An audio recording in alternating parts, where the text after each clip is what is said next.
Yes, you guys, welcome back to another newsly video, and with a video today. Over the past 24 hours, news came out suggesting that Upamecano has agreed to sign for Bayern Munich this summer, and now that Upamecano is off the market, where does this now leave us when it comes to signing centre-backs this summer? Because as Matt Law tweeted early this morning, the two main positions the club are hoping to reinvest in heavily will be in the centre-back position and a striker as well. In today's newsly video, I'm going to break down the news surrounding Upamecano. I'm going to break down the options that we're looking at the centre-back position, and I'm going to discuss Erling Haaland because it seems like Haaland is the striker the club are desperate to sign in this summer window. So hope you guys enjoy, and without wasting any more time, let's break down the Upamecano news. Now, late last night, reports came out from RMC Sport by reporter Louis Granzi suggesting that Upamecano had agreed personal terms to sign for Bayern Munich. Now, since he broke that news, of course, all the big journalists in your Fabrizio Romanos and your Christian FALKs, they also reported the same story, bringing new information in regards to how this deal got completed, and it's looking like right now Upamecano has agreed on a 4-year contract with Bayern. One of the main reasons behind why he decided to sign for Bayern was that he was satisfied by the terms met from Bayern Munich. Now, I'm assuming that he was satisfied financially, of course, and of course footballing wise as well, because over the past few weeks, Bayern have made it very public, very known that they are massive admirers of Upamecano, and they all but confirmed publicly that when Alaba does leave, they want him out of any player to replace him for Bayern Munich. Now, as previous reports did state, Tuchel was a massive fan of Upamecano and was hoping that Roman would be able to exercise a release clause and bring him to Stamford Bridge. However, this morning, you guys, Matt Law tweeted, and Mr. Matt Law, this guy has, for me, he is the #1 Chelsea source. He has the best plugs, he has the best links. He reported today that even though the club were entertaining the idea of signing him, they made efforts over the months as well, in constant communication to sign. Chelsea scouts actually had some reservations behind the signing of Upamecano, and as Matt Law also alluded to, the club weren't keen on entertaining the idea of going into a bidding war with Bayern and with clubs like Liverpool over wages to sign Upamecano. So now the question is, where does this now leave us when it comes to signing a centre-back for the summer? Now, as Matt stressed, the two key positions that we're looking to invest in heavily this summer is at the centre-back position and in the striking position as well. So for centre-backs, let's start with David Alaba. With Alaba that one of the main reasons behind the reservations behind really pursuing this deal further and further is due to the very high wage demands that Alaba wants. On top of that, as Matt Law confirmed in his reports today too, Alaba has ambitions to play in midfield. With the next club he signs for, he's hoping to have that midfield position secured. So in that sense, I can understand why the club aren't too keen at this point in time. For me, in my opinion, due to his versatility, due to his ability to fill so many positions to a world-class level, I feel like working alongside Tuchel, he'd be playing in so many different roles and positions that I'm sure Alaba would have been satisfied in the end. However, when you're commanding close to 400,000 a week, that's a lot of money, you guys. And considering that Alaba has personal ambitions to play in La Liga, it feels like maybe this signing won't be happening. Now, you guys, let's turn towards another possibility, and that possibility is Marc coming in next season to fill that centre-back position and to become that successor to Thiago Silva, because right now, GUEHI is showing that he is one of the best young ball-playing defenders in Europe right now. Since he signed for Swansea, he's been undoubtedly one of the star players of that division, and as I've been stressing for a very long time, as it's been very public now, the championship is not the same championship that it was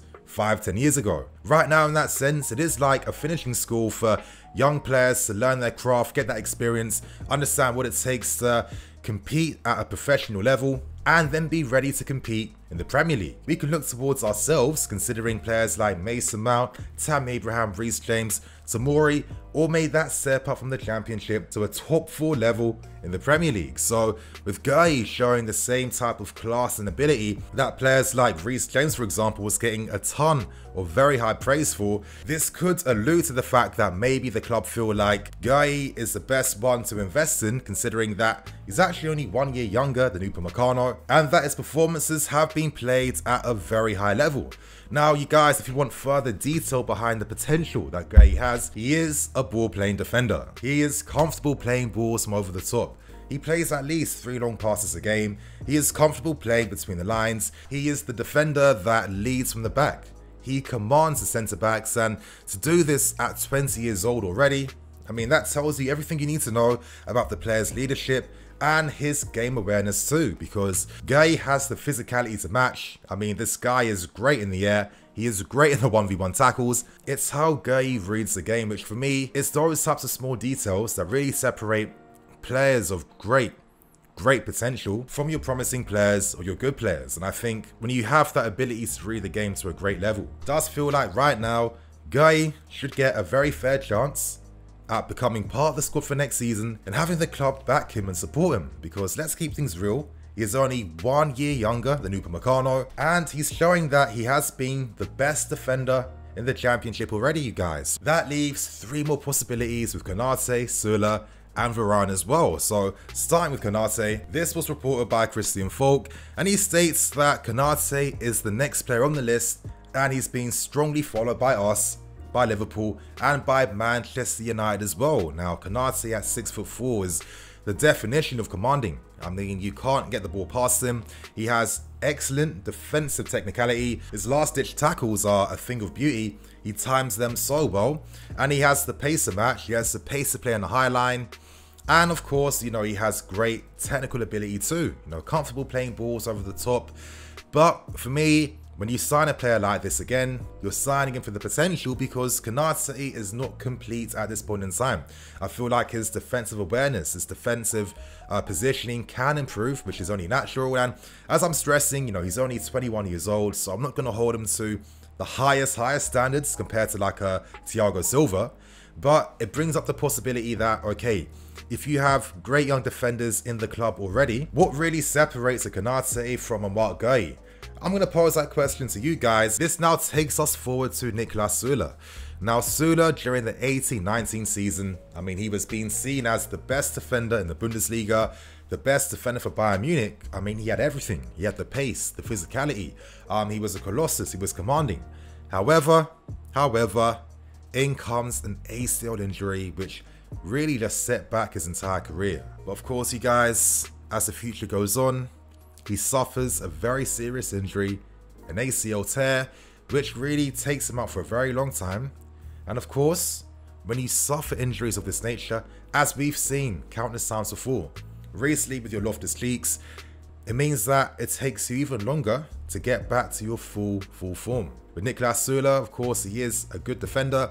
However, he is suffering with the post effects of his injury. His acceleration, his agility, his pace is not quite the same just now, and he seems a bit too nervous when it comes to turning at speeds with power, when it comes to catching up with fast strikers. For me, if you're potentially signing a NIKLAS SULE, would this be the club making the same mistake time and time again of taking these gambles and risks with players that, you know, of course, due to their injuries means that their price is down? How long do you have to wait for him to get back to those levels, and will that ever happen? Again, I have to pose this question to you guys. Do you feel like the gamble for SULE would be worth it? Now, you guys, this leaves us with Raphael Varane. Now, with Varane, it's been a story that I've covered before.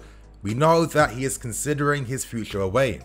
Next season, his contract does expire, and if he doesn't agree to signing a new contract extension, the Real Madrid will be forced to sell him, with reports suggesting that they are valuing him at around 50 million euros. So, you know, for a price like that, for a player in his prime at 27 years old, who has that world-class ability, that world-class experience, and is considering testing himself somewhere else, he could be the perfect signing we need, especially considering the fact that I feel Varane has untapped leadership ability. Now, he's demonstrated this time and time again at Real Madrid and for the French national team too. However, during the stay at Real Madrid, it has been dominated by, you know, powerful figures like your Pepes and of course your Sergio Ramoses. I guess though, a club like us that is constantly talking about ambition, that is constantly demonstrating how ruthless we are, well, when players like Varane are on the market, you have to talk the talk instead of walk the walk. So now, you guys, to end this big video today, let's further discuss Matlow's report suggesting that the club